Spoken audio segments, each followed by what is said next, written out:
There's an old Jewish commentary on the Torah, and it's like a riddle, and it goes like this.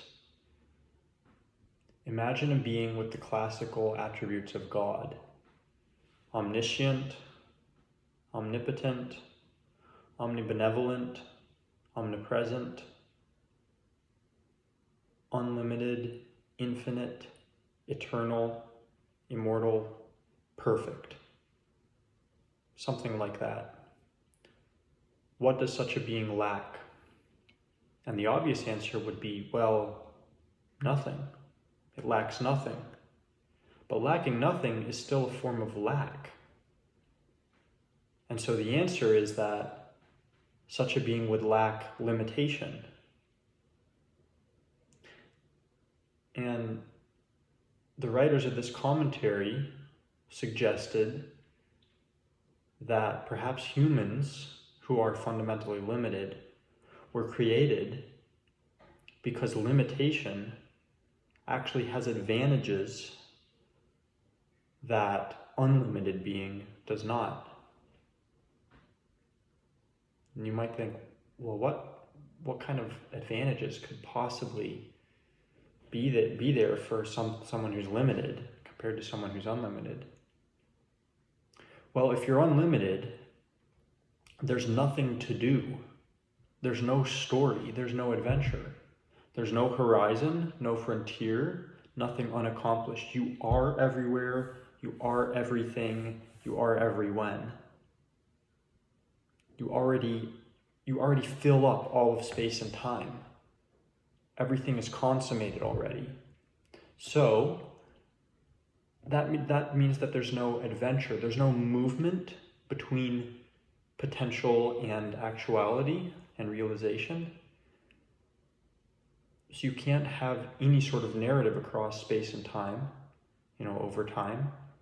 And since life, like biologically, always involves growth and movement and goal-oriented behavior and so forth, therefore, there's a sort of deadness that comes with perfection and unlimited being.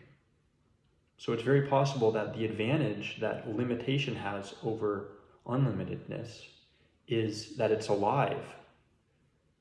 So there's a sense in which God isn't actually alive in the same way we are.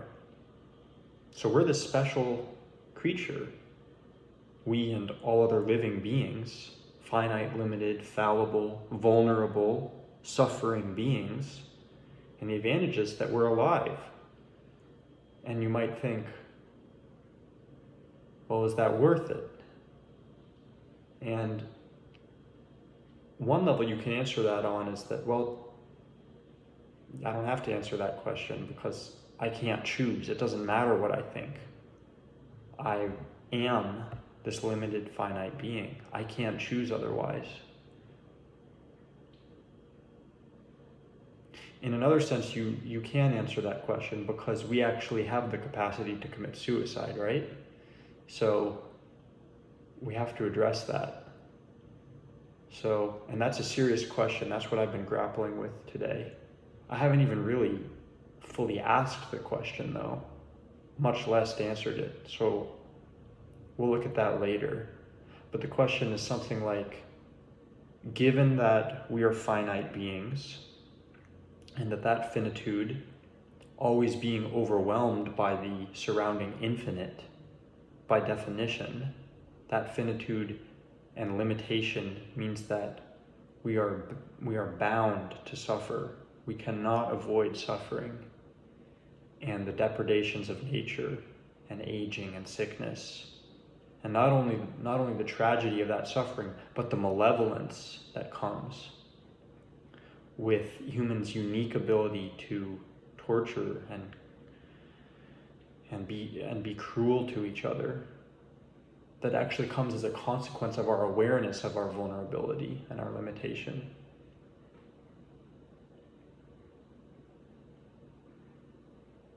Given that we are limited in this way and prone to suffering in this way, the question is something like this: is it worth it? Can you justify being? Yes or no?